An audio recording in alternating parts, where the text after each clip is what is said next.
Solinium, c'est donc une association qui porte 2 projets, le Soling Guide et Merci pour l'invite. Alors, le Soling Guide, c'est un projet qui est né en 2016, qui a été créé par, Victoria Mandefil, qui est la fondatrice de l'association Solinium. À l'époque, elle était étudiante et elle faisait des maraudes régulièrement, dans les rues. Progressivement, elle a monté un petit dossier, enfin un petit fichier, à la main, sur lequel elle marquait en fait quelle structure était ouverte quand, qu'est-ce qui proposait quoi comme service. Elle s'est rendue compte qu'il y avait pas mal d'orientations qui n'aboutissaient pas parce que les structures pouvaient changer d'horaire ou fermer temporairement pour une raison X ou Y. Et progressivement, de ça, elle s'est dit qu'il y avait vraiment un outil à créer. Le Soliguide, c'est avant tout du coup une plateforme qui recense toutes les structures et tous les lieux et services utiles aux personnes en difficulté. Par exemple, un étudiant qui est un peu perdu pour la suite des événements, pour trouver un emploi, pour trouver un cursus académique, etc. Mais ça peut s'appliquer aussi à une personne qui est sans domicile fixe et qui cherche où trouver une douche gratuite, où trouver une distribution alimentaire et où brancher son téléphone pour avoir de la batterie.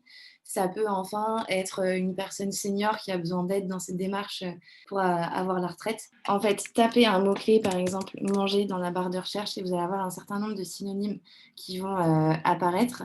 Soit vous pouvez directement aller dans les petites catégories qu'on recense ici. Vous pouvez cliquer sur voir toutes les catégories et vous verrez tous les services qu'on recense. Il y a vraiment une grosse concentration de services sur l'alimentaire. On peut aussi avoir, comme je vous disais, toutes les douches accessibles dans des structures solidaires, des laveries moins chères, mais on peut avoir donc tout ce qui va plutôt être de l'ordre de la formation et de l'emploi, donc accompagnement à l'emploi, du soutien scolaire pour les enfants par exemple, des cours de français pour des primo-arrivants, tout ce qui va être vecteur de lien social, donc des activités culturelles, sportives, des ateliers, ça peut être des ateliers cuisine, et enfin un accès aux soins, où là il y a vraiment énormément de choses qui sont citées ici dans la catégorie santé et aussi dans tout ce qui va être plutôt spécialité. Et pour revenir, donc vous pouvez taper sur une catégorie, par exemple. On fait la recherche à Colombes et on va avoir 12 résultats, donc 12 structures solidaires qui proposent des services alimentaires à Colombes. Vous pouvez filtrer en fonction de si vous cherchez une structure ouverte aujourd'hui, si vous êtes un homme, une femme, si c'est une personne en situation régulière, réfugiée, sans papier. Et vous avez enfin une liste de résultats. Vous avez ici la petite carte qui vous montre où les structures sont situées. Et vous voyez ici, en fait, il y a toute une liste de structures. Ici, vous allez avoir noté que c'est un accueil préférentiel plutôt pour les grandes familles, que c'est sur inscription, donc on ne peut pas y aller comme ça. La date de la dernière mise à jour, donc qui est le cœur de métier de Soling Guide, de mettre à jour les données qui sont recensées. Ensuite, vous avez les informations pratiques, donc l'adresse, le numéro. Vous pouvez cliquer ici à avoir l'adresse email, comment y aller en transport. Et enfin, vous avez un détail des services qui sont proposés dans cette structure avec les horaires exacts quand on les a. Voilà, l'idée, c'est vraiment de préciser tout ce qui est proposé et de centraliser toutes les infos sur l'outil. On a un chat en ligne, donc vous pouvez nous contacter directement et nous, on vous répond. C'est un outil qui est traduit en arabe, en anglais, en espagnol, en russe, en pachto et en dari.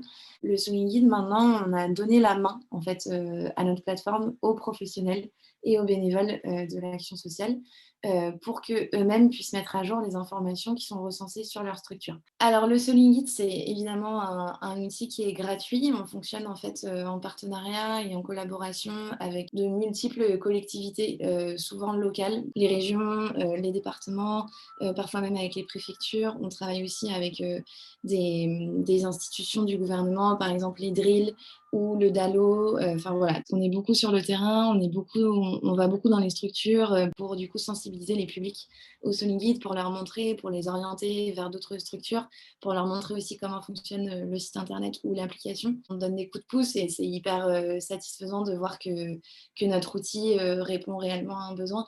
Moi, je sais que plusieurs fois, j'ai été touchée d'orienter. C'était souvent des femmes d'ailleurs qui cherchaient un peu désespérément des vêtements, mais qui mettent ça un peu de côté parce que c'est pas forcément la plus grande des priorités de leur situation sociale. Mais quand je leur dis qu'il y a des vêtements à 1 kilomètre de chez elles et qui sont gratuits et elle peut y aller, grosso modo, elle est trop contente. Et c'est assez touchant de voir la réaction des personnes qui, en fait, ignorent vraiment, enfin, parfois elles méconnaissent toutes les structures, parce qu'on a de la chance, il y a quand même beaucoup de structures solidaires en France. On est en recherche de bénévoles pour nous donner un coup de main, pour diffuser et communiquer au mieux sur le projet. Donc, si ça vous intéresse, n'hésitez pas à nous contacter.